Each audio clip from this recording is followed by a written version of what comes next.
So we're just reflecting now on what brought people to this series and what they hope to get out of it. And we're starting with Anne Marie. Okay. I've tried meditation in the past, but I feel like I'm not very good at it.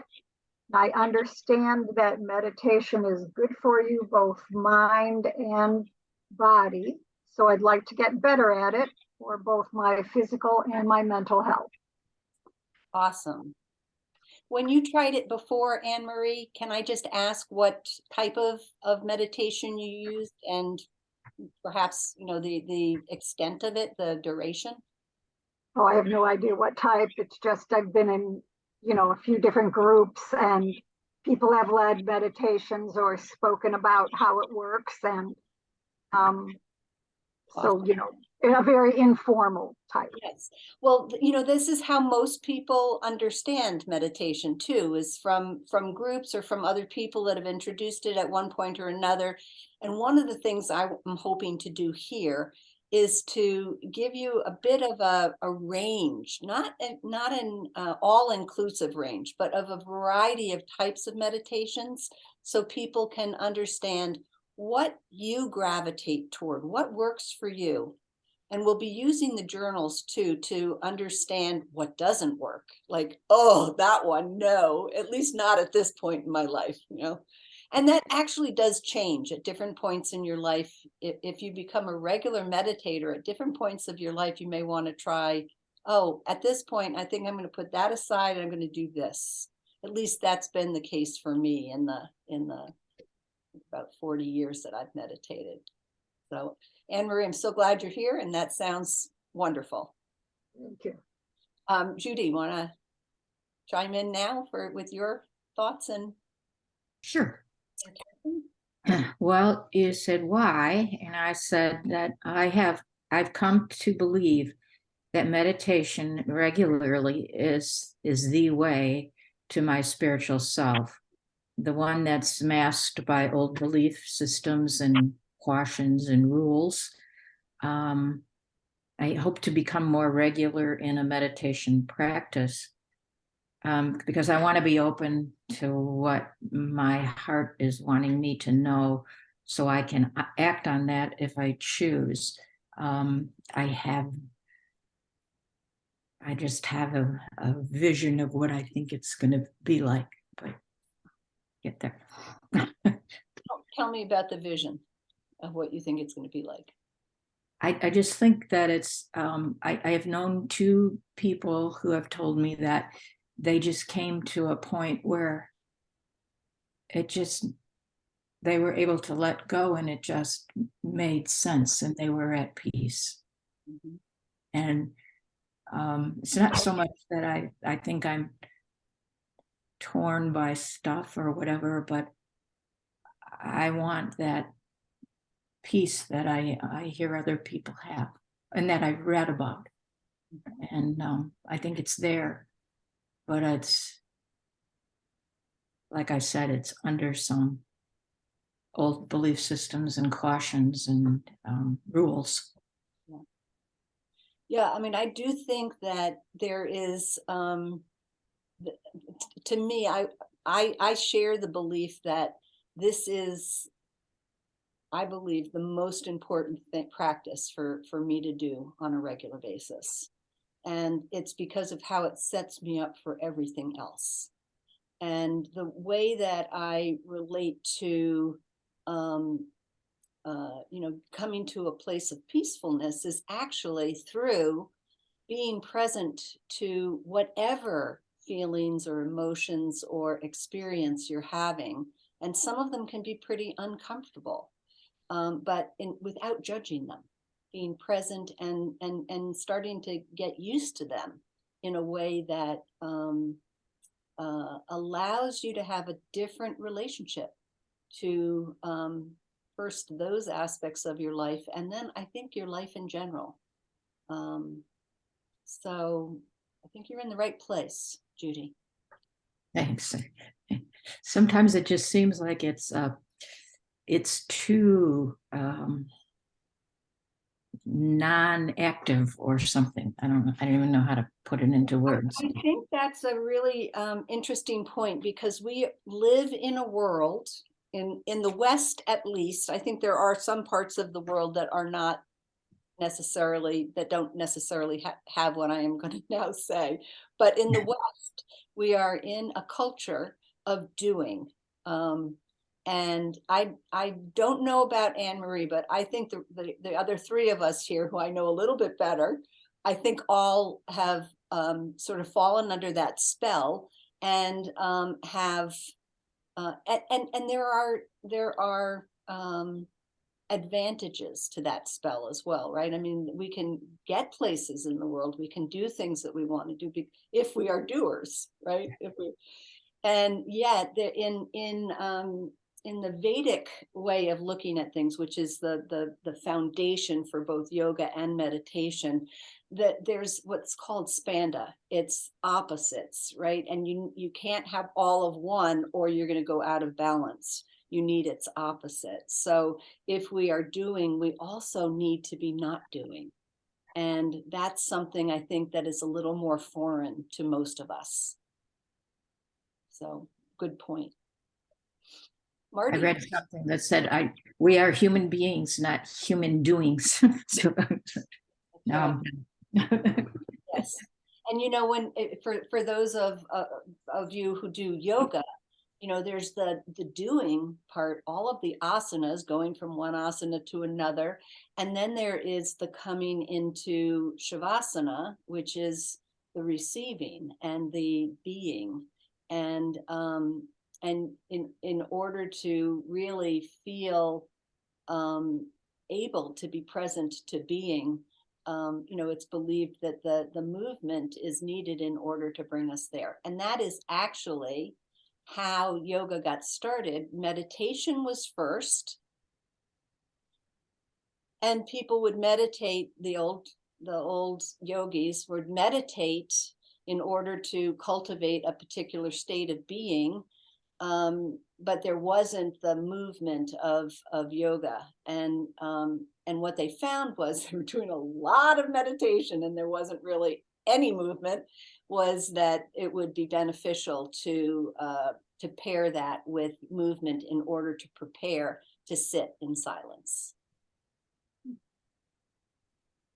Marty. Yes. Well, welcome, by the way. I didn't mean to rush you right into going with this, but not at all. That was fine. Well, I've been meditating off and on for many years, and have not recently been consistent at all. So I'm here to just get support, to get some motivation to be more consistent. And I guess I would just say that I have done forms of meditation using an anchor, such as the breath or the sound, or walking meditation. I've done all of those. And some days I'm drawn to one and some days to another. I tend to do whatever seems to feel right that day. So my goal would be to meditate more consistently by participating in these sessions, and to, you know, like was said, to let go of the need to be doing what our culture would say are more productive things. And so and then I also am curious about the kind of meditation that for me is easy and comes naturally, which is to be outside in nature, walking through the woods, and maybe taking pictures, but at least to connect with nature quietly by myself. And that's something that always feels good. So I'm not sure how that fits into the bigger picture of meditation, but Well, it very much fits into it. And I think in our, again, in our world right now, that is so much, and of course we're right here on screens, but there's so much screen time and not so much connection to nature and to being in nature and being attentive, and having, you know, a single focus is really maybe the primary thing in meditation. And when you're out in nature, you know, your primary focus, you can decide what it is. Is it to tune into you know, the nature that reveals itself to you through your steps, or is it to tune into your inner experience as you walk through nature? But you just choose one thing, and you know, I think nature teaches us so much about who we are beyond what we remember, and sort of reconnects us to a deeper knowing that we may have forgotten. And so I think I share that, Marty, that love of really spending time in nature to calibrate myself to who I am, and you know, ultimately at the bottom of all that, to me, is, you know, one with everything. And being in nature is a wonderful way to do that. Awesome, you guys. I think this is going to be a lot of fun. Marty, I had mentioned that Julianne is going to be joining us, and she's a friend of mine for numerous years, and we have offered programs together in the past. She's going to be coming on starting next week. She couldn't make tonight, but as a participant, and also she runs a year-long group, and some of her participants may also join us. So that's a to be seen. So what I want to go over next is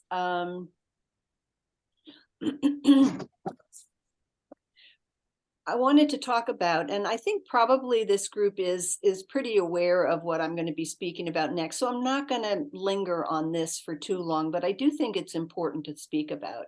So when you're practicing meditation regularly, what sorts of things can the meditation address? And there's been a lot of studies that have been done in the last 50 years, but especially in the last 25 and last 20 years, about what are the benefits. And they've taken some of these old yogis. There was a guy whose name I will refer to in a little while, but who was here in the early part of the 20th century. And he was studied at length, and was one of the reasons that meditation, the awareness of meditation, was brought to the West from the East. But what have they found? Well, some of the things that are addressed are, if you have a lack of sustained focus, meditation really helps to increase your ability to focus for longer periods of time. It addresses anxiety, so that if you are meditating regularly, you may not notice it right away, but your anxiety may really lessen. And interestingly, it may be people in your life who notice some of the changes before you do. And it may be that you notice them. So you might just keep that in mind. Like, is my doing a regular meditation practice benefiting me? How do I know? And instead of looking at the meditation itself, like how am I doing in the actual meditation, look at your life and what kinds of things are shifting. Other things that get addressed are your creative potential, any cognitive dysfunction or decline can be reversed in some cases. if you are feeling a suppression of feelings and emotions, there are certainly at least certain meditations that bring you into not only more contact with your own feelings and emotions, but also with a wider girth for what you can tolerate in terms of feelings and emotions. People like John Kabat-Zinn, who is a doctor and started the clinic as part of UMass, which addresses stress through meditation, found that physical pain management can be greatly enhanced by meditating regularly. If you're feeling a lack of compassion or feeling disconnected to others, there are many meditations that really bring you into a feeling of deep connectivity. If you feel frustrated or a lot of tension, those things can be lessened.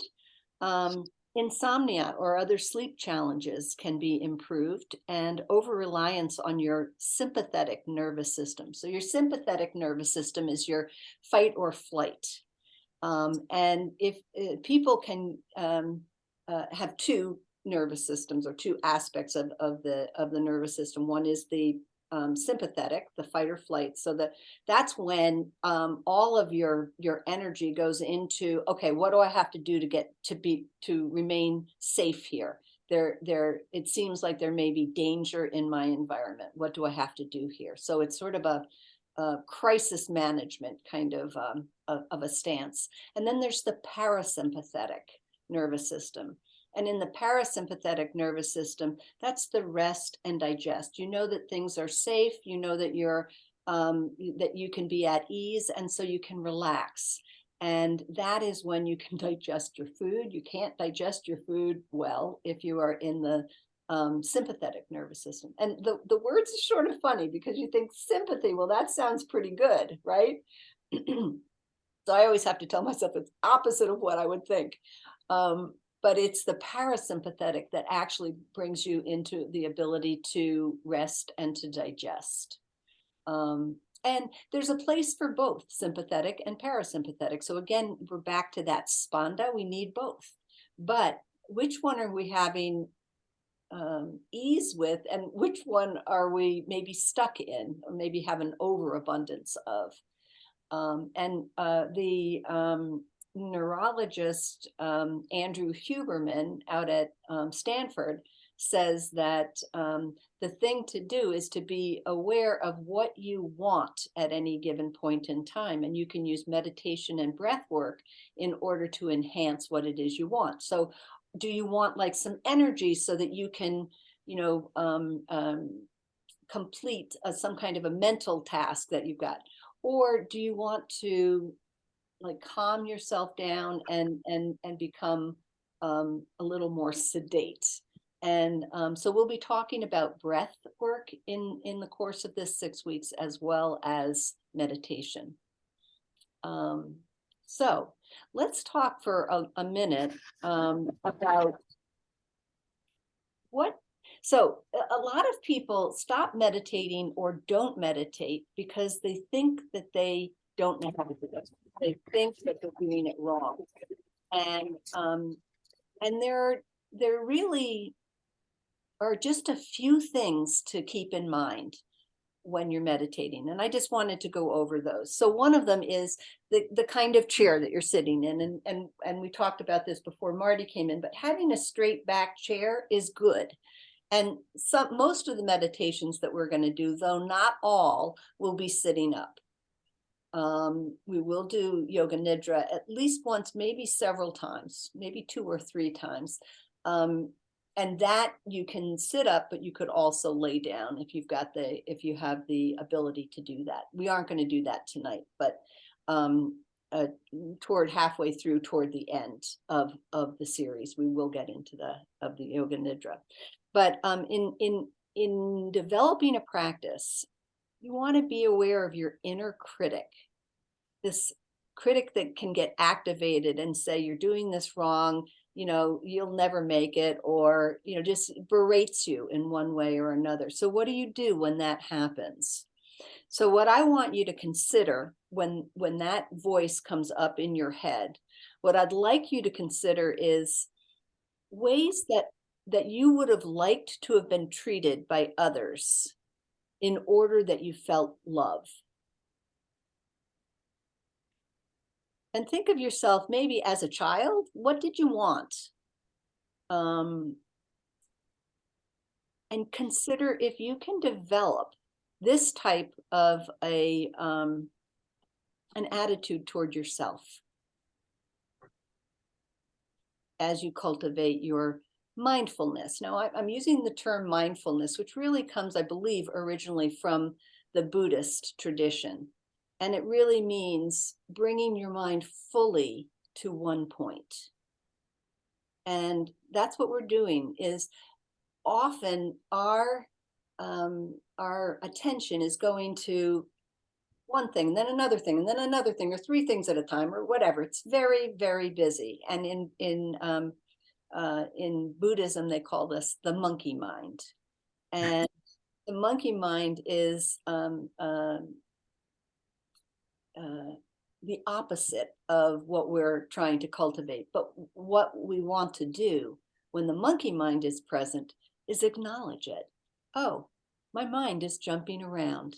And what I like to think about here, and I've used this image with some people who also really liked it. So if it speaks to you, that, you know, that's great. But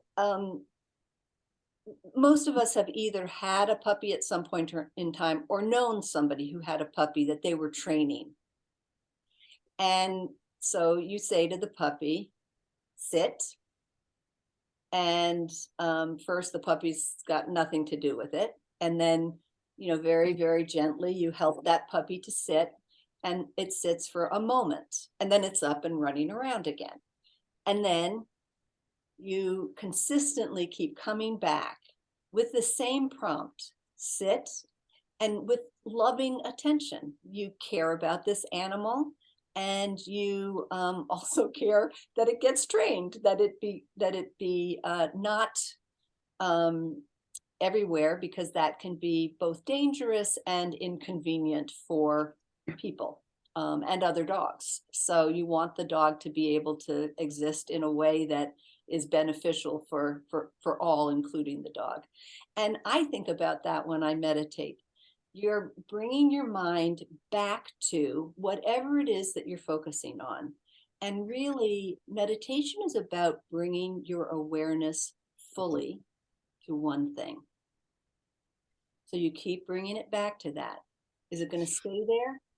No, we're humans. We have these minds that are monkey minds that go one way, then they go the other way, then they go up and they go down, but we can keep bringing them back. And this is what I want you to think about when this kind of resistance arises, where you find, oh, without berating yourself, you want to notice, oh, my mind just put it over there. Now I'm going to bring it back. Let's see. Sorry, guys, I didn't turn this off. There we go. My mind just flitted over this way. I'm going to just gently bring it back. Up, flitted over that way. Gently bring it back. And you will find that if you look at an arc of time, over time, you're able to keep your mind for a longer period on something before it flits away. You will probably also find, as I have, that no matter how long you've done this, there'll be days when your mind is going to be flitting all over, no matter how long you've practiced. So does that make sense to people, or is that confusing? Yeah. No, I think it makes sense. Especially the puppy story, kind of relate to how that might work, but and I think that for me that's been a kind of like give up place. It's not working anymore.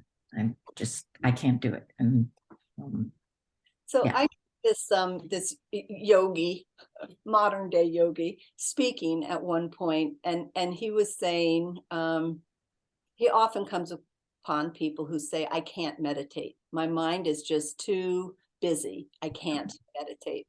And he said, okay, so when you sit down to meditate, what happens? Well, I notice that my mind is like planning the day tomorrow, or doing, reflecting on something that happened yesterday. Oh, you noticed that, you were aware of that. Yeah. Well, that's meditation, being aware of it. And I really liked that, because many people think, oh, I have to be able to still my mind. And even though your mind is moving toward stillness when you're practicing regularly, the vehicle for getting there isn't get still. It's, oh, this is what my mind is doing now, or this is what's going on right now. It's the awareness and the noticing of what's happening right now and right here. Does that make sense? And then is the idea to what is the idea to then to follow that wherever it's taking you, or to No. Then you say, like you do to the puppy. oh, okay. So it's okay, come back to whatever it is you're focusing on. Let's say it's the breath that you're focusing on, that, in the meditation practice that you're cultivating. So then you come back to the breath, and you may stay on the breath for 2 breaths. And then you notice, oh, mind has gone over here. And the funny thing is that it's in the noticing, it's in the awareness that that you move into the present moment. And you may not stay there for long, but you can it's the consistency of doing that. So as we're doing this, what I want you to be thinking about is also, can you remain or return to over and over again a stance of self-love and self-acceptance? So when somebody's mind takes off, their habit may be to go to, oh, I'm so stupid, I can't even do this, or there I go again. And you hear some voice that may be a voice of an authority earlier in your life, or it may be a voice that you've developed. And what we want to do is we want to retrain that voice into, I am here, I'm sort of gone, and I'm back again. Oh, I'm noticing, and I'm noticing with self-love and self-acceptance.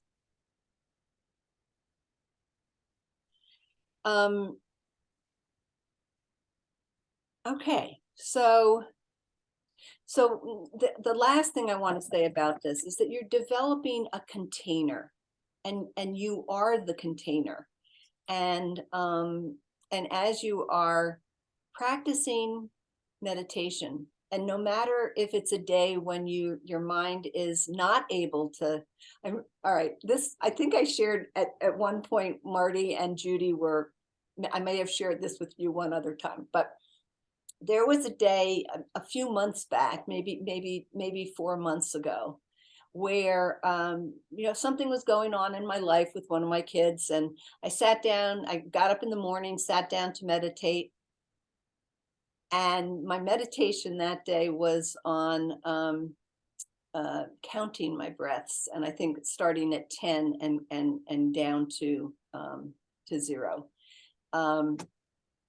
I never got more than 3 breaths, and sometimes it was 1 or 2 breaths. I mean, I was sitting for nearly an hour, and I never got beyond that. Even when that's going on, you are cultivating, bringing yourself fully with your full attention to the moment. And so instead of saying, how can you be so, stupid, or whatever it is that you say to yourself, it is a loving, okay, you got 2 breaths that time. And then you start again at 10, and okay, you got to 9 that time. That means you got 1 breath, good enough. Try again, and they used to think that if you punished a dog, it would learn, and then they switched that and said, no, it's positive reinforcement. This is what we want for ourselves as well. So when you are growing and strengthening that container, you're creating a vision of a life that you want to live.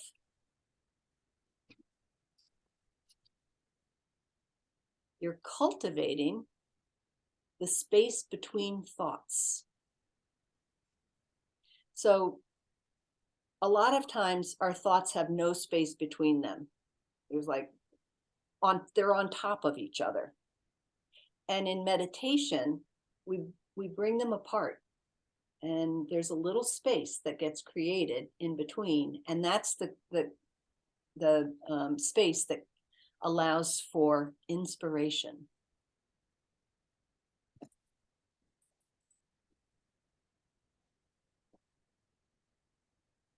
All right, let's do a meditation, shall we? So the first one that I'm going to introduce you to is it's a Buddhist meditation. I learned it from Thich Nhat Hanh, not in person, but close enough.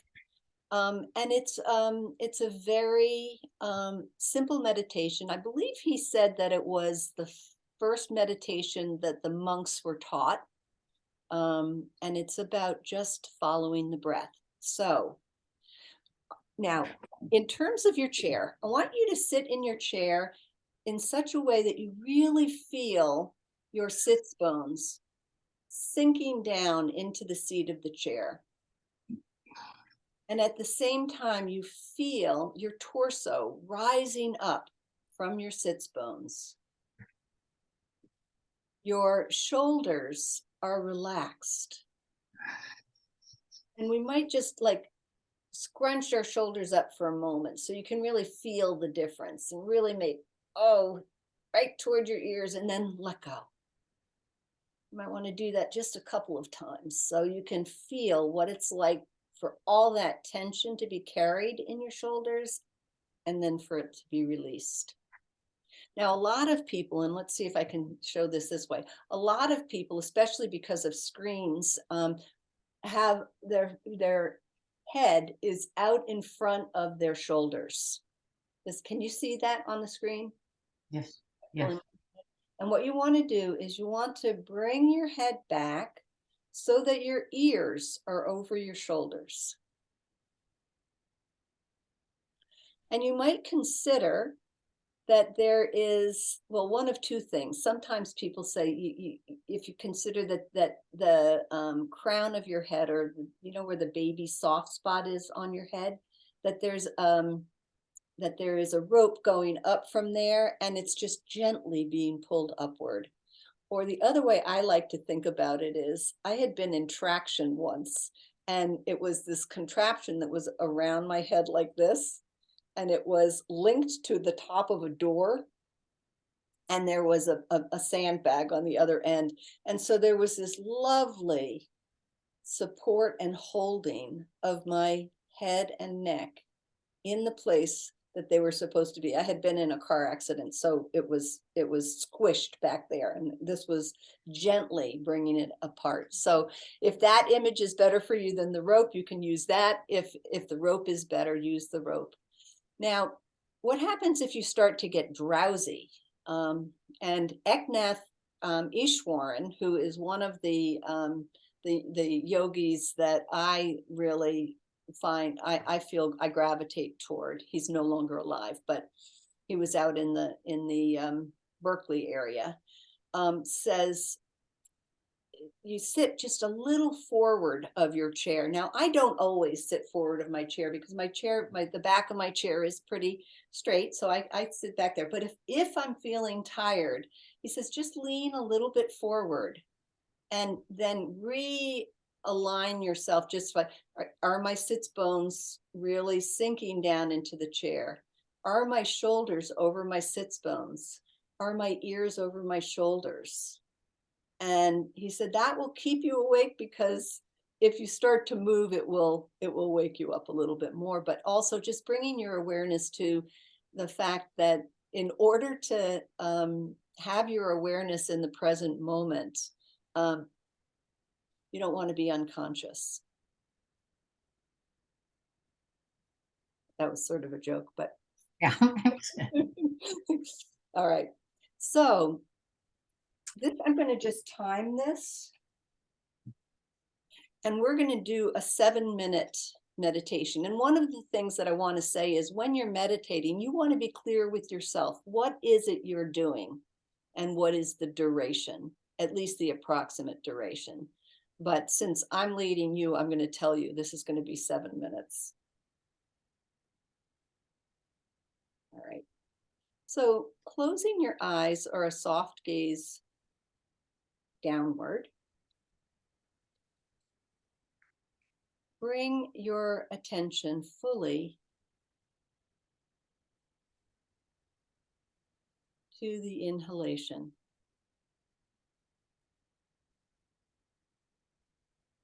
Not changing it, just noticing it. And then to the exhalation.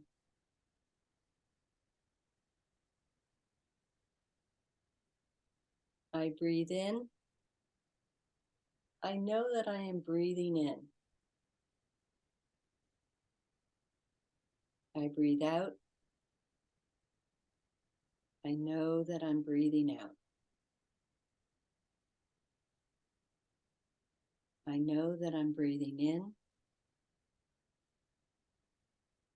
I know that I'm breathing out. I know that I'm breathing in. I know that I'm breathing out. Continuing to follow your breath just like that. And if you notice that your mind has gone somewhere else, just bring it back to the breath. Breathing in. I know that I'm breathing in. Breathing out. I know that I'm breathing out.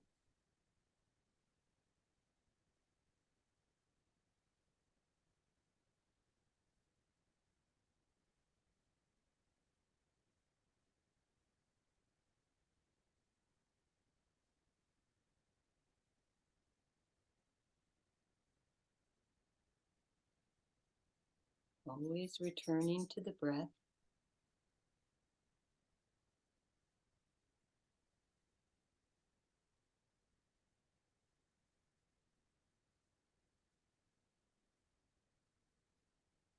With loving kindness and acceptance.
Anytime the mind wanders, you bring it back.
The awareness on the breath, returning the awareness to the breath.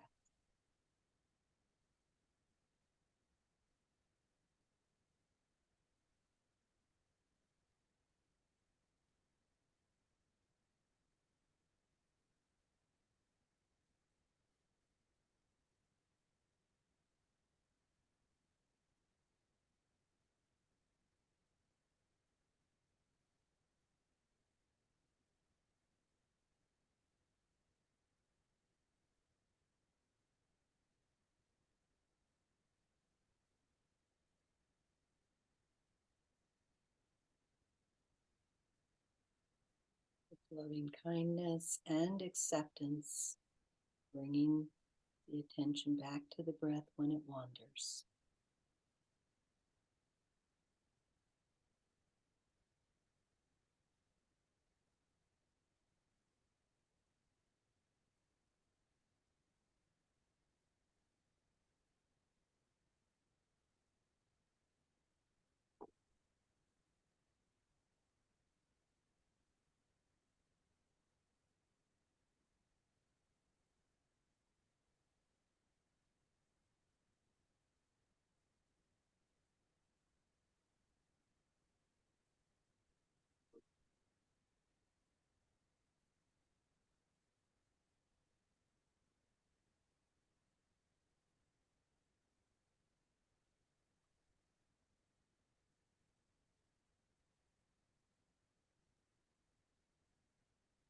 And letting go of your attention now to the breath, just scan through your body and notice how you're doing at the end of that 7 minutes. Notice your physical being, your emotional being, and your mental being.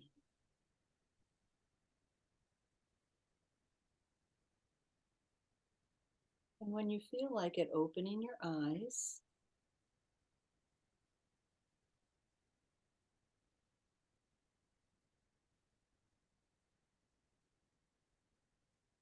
The tendency can be, once you've cultivated something, you don't necessarily want to leave it. But when you've opened your eyes, I want you to pick up your journal and I want you to just jot down, how did you resonate with that particular way to meditate? And you can just call it, it's a Buddhist meditation, and I just refer to it as, I breathe in, I know I'm breathing in. So I want you to identify it in whatever way is going to remind you of which meditation it was. And then write about how that was from your experience. Is it something that you would like to do more of? Is it something that you felt really uncomfortable in? Take a few minutes to jot down your ideas. We'll say 2 minutes.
Take just another 15 seconds or 20 seconds to finish up your putting your thoughts down.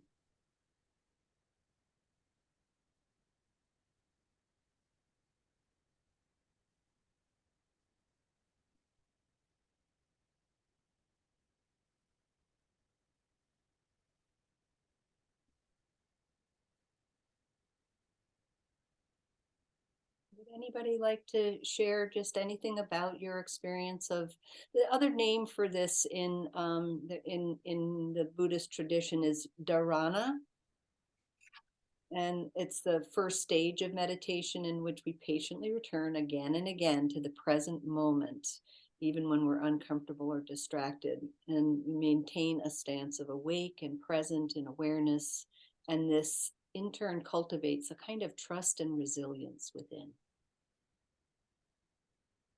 So dharana is spelled Dharana. And you never need to share, but I do want to just open up just a space that if anybody wants to reflect with others on this.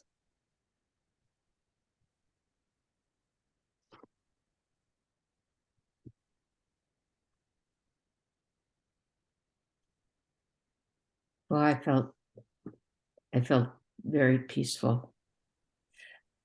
And when I was thinking about breathing, about the air actually moving, it became very fluid, almost liquid.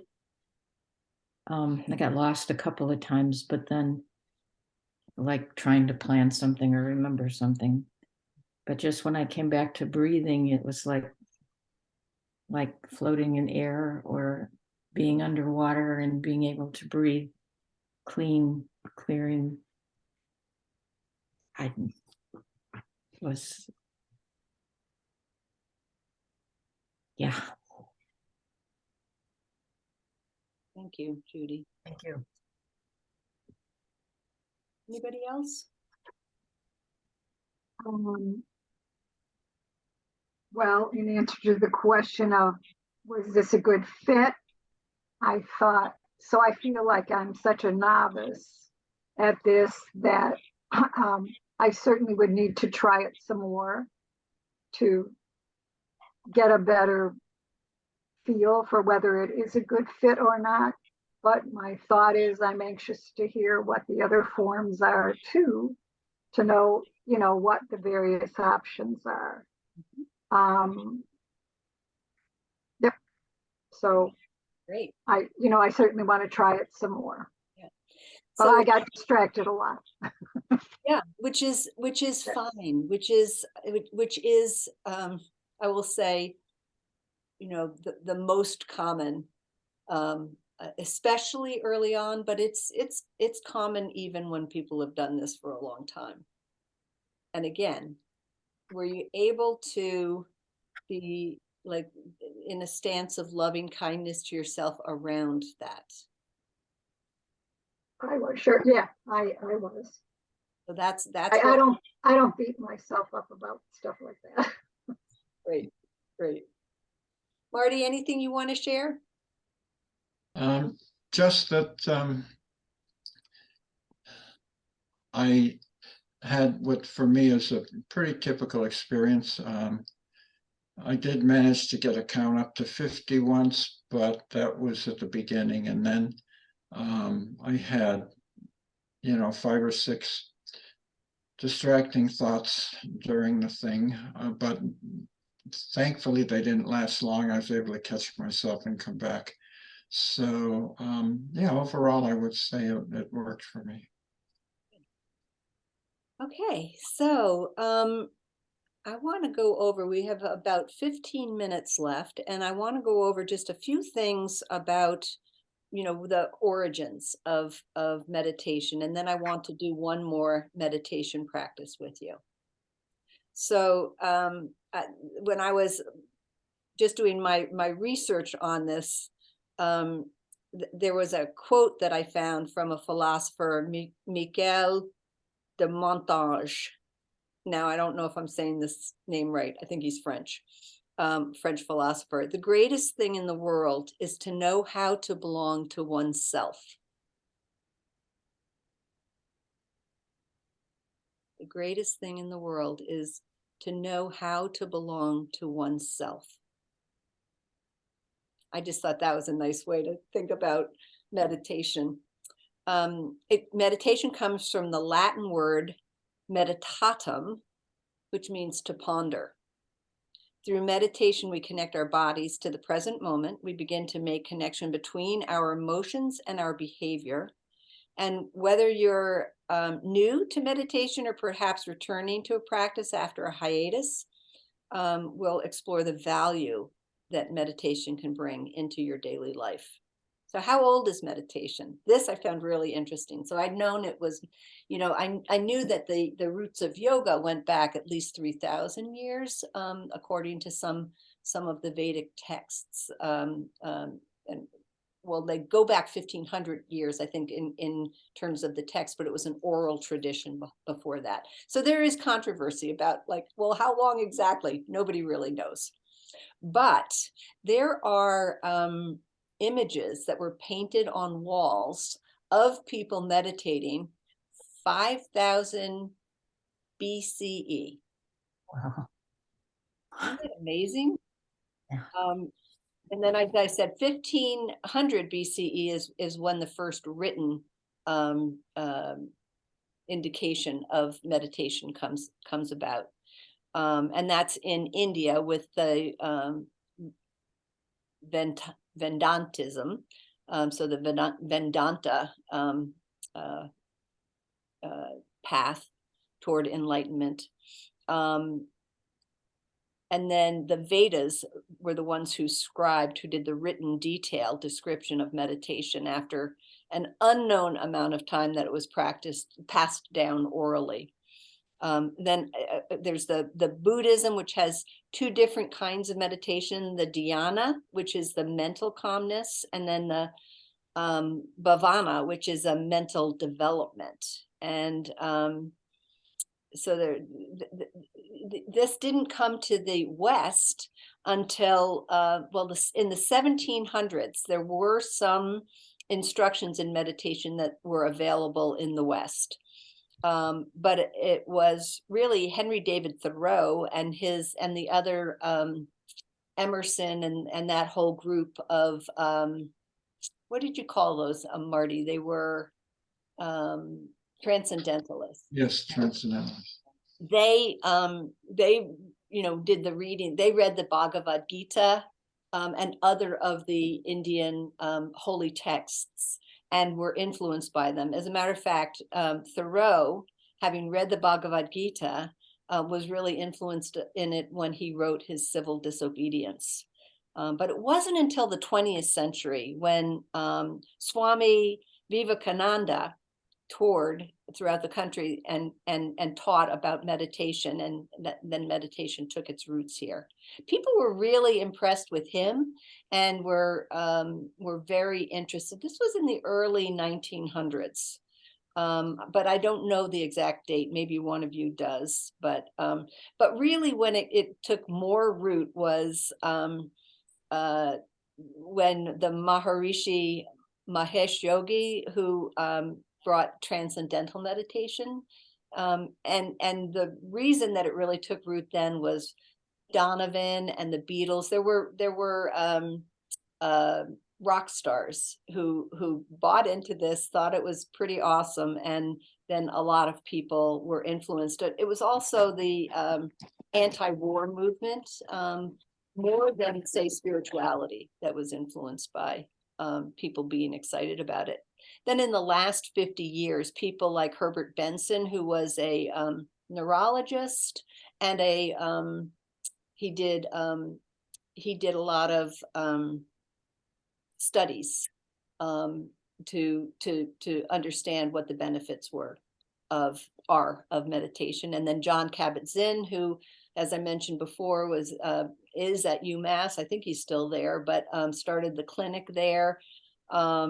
Deepak Chopra in the 80s and 90s and all the way through till now really has been a big influencer, both an author and a speaker, and broad appeal for meditation. And the clinic that Kabat-Zinn started was the mindfulness-based stress reduction.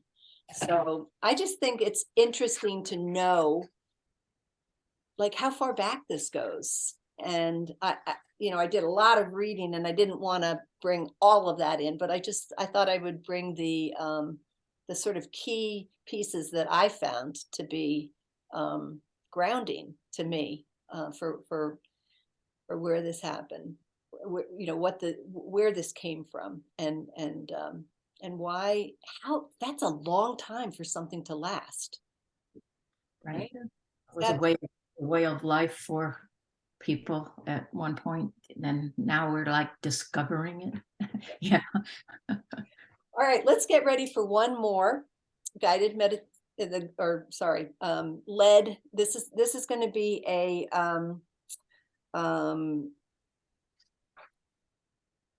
it's a relaxation that's going to be scanning of the body. And what I'm going to have you do, this was the first one that I was in my mid-20s and I was introduced to meditation. This is what I was introduced to.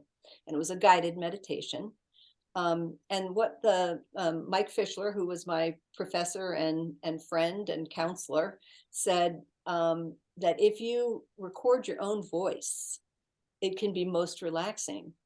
And I say that because for some people it is. For me, it was. Not for everybody. But you do have to, if it's not going to be your voice, you have to find a voice that you resonate with, that's doing the type of guided meditation that you want to do if you are being guided. So this is going to be a sort of an abbreviated version, but I want you to take your meditation stance, your sits bones sinking down, torso rising up, ears over shoulders, head being supported upward by invisible hands or that invisible rope. And then close your eyes or soft gaze.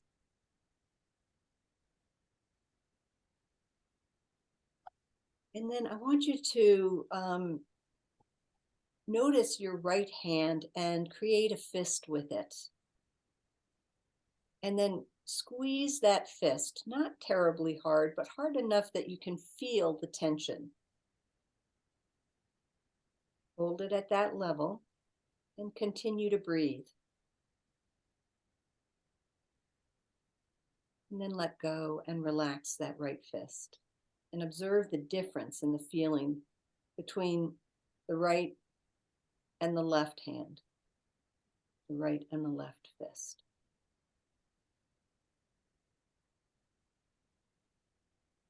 And now notice your left hand.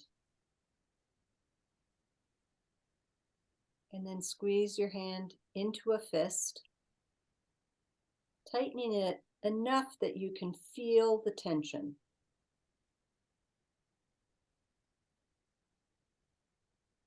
And then just breathe and notice. And then relax and let the hand go. And notice the difference as the hand is relaxed.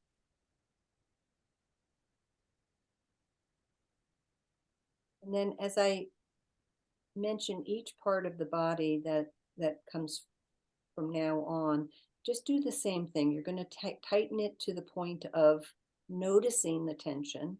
You're going to hold it and then you're going to let it go. So bringing your attention to your full right arm from your fist up to your shoulder. And now tense the fist and the arm.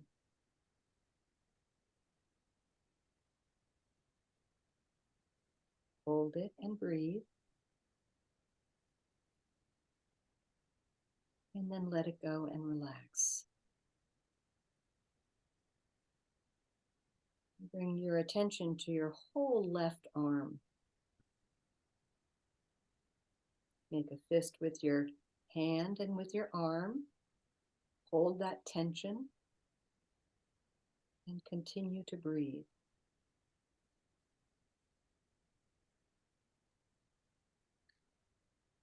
And then let go and relax.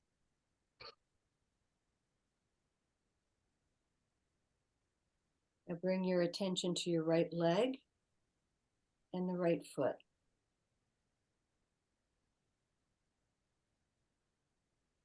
Now scrunch up your toes in the right foot and tighten the muscles in your right leg. Hold it and breathe.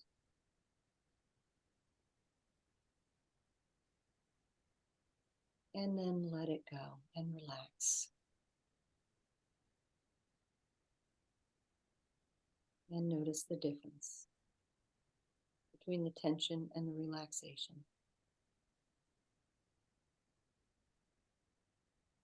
Bring your attention to your left leg.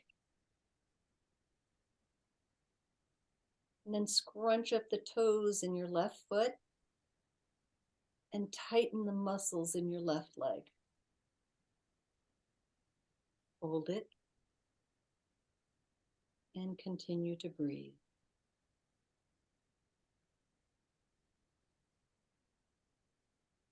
And then let it go.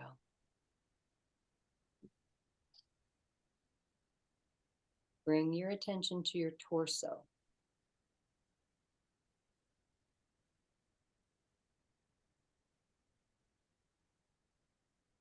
And allow your shoulders to come together toward one another. They're not really going to touch or anything, but toward one another behind your back. Hold that tension and allow the tension to spread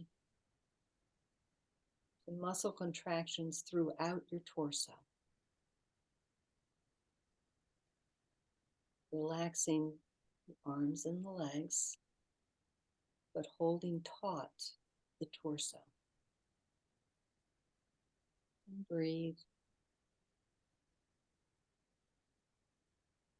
And relax. Bring your attention to your face and your neck. Scrunch up your face so it's almost like a prune. You want to squeeze everything together and hold that tension. And breathe.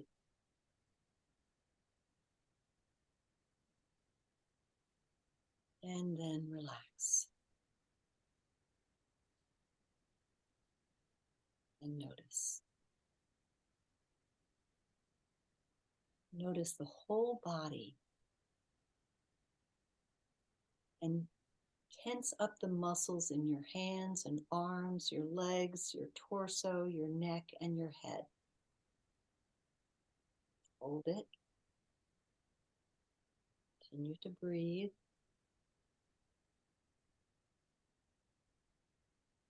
And then relax and let everything go and notice.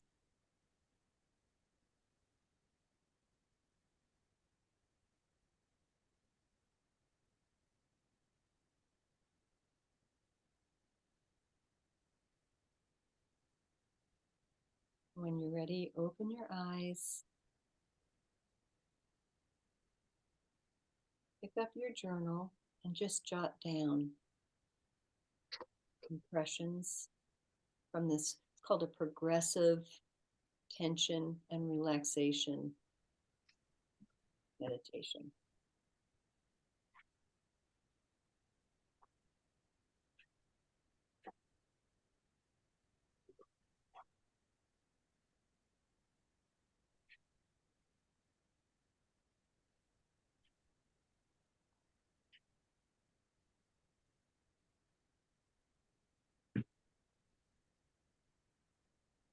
Going over by just a couple minutes. Is that okay with people? Sure.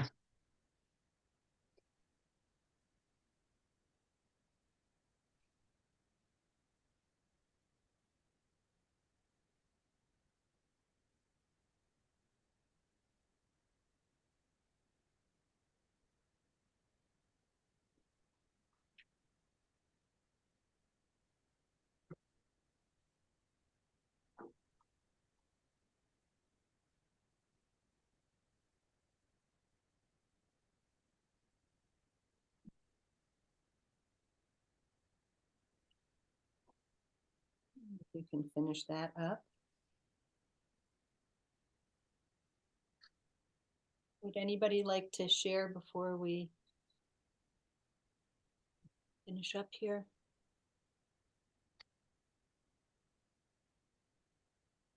It's very different. Quite a different experience. It doesn't allow your mind to wander as much. So one of the things is when there's a physicality that's involved, it can help you to stay in the present moment. Yeah. Did you find that too, Anne-Marie? Yes, yeah, because you're focused on what you're telling us to do. So yeah, the mind doesn't go anywhere. The other thing I noticed is I in the beginning with the hands and the arms, I didn't notice so much of a difference between the tension and the relaxation. But as we progressed with it, I did more. So maybe I more got, well, I don't know why, but anyway, yeah, I could feel the difference more than in the beginning. Yeah. Anything, Marty? Well, actually, this was more challenging than the last one. The past 2 weeks have been challenging between toothaches, root canals, and tests and stuff. So it made me very aware of how tense my body is, which is a good thing because it just means that I need to do more work on relaxing. And maybe a little work on, I love my tense body.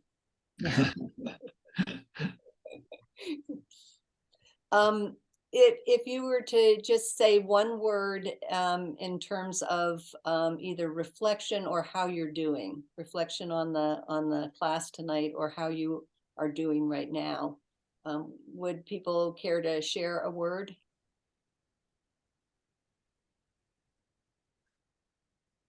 Or For me, it was about reminding me of all of these things, which I can easily forget. Mm. So I would say pleased. I'm pleased I made this decision. Tonight was good, so Great. I'd say open. I feel very open to whatever is, and looking forward to what's coming. That's more than one word, sorry. That's okay. Open. I would say for me, it's refreshed. I feel like just grateful that I can be with such a lovely group of people and share something that I love, but also that I'm a student and a learner along the way as well, and it helps me to go deeper. So there's something really refreshing that I feel right now. So I'll look forward to seeing you all next week. yes. Same time, same Okay. place. Great. Thank you. Take care. Bye. Bye-bye. Good evening.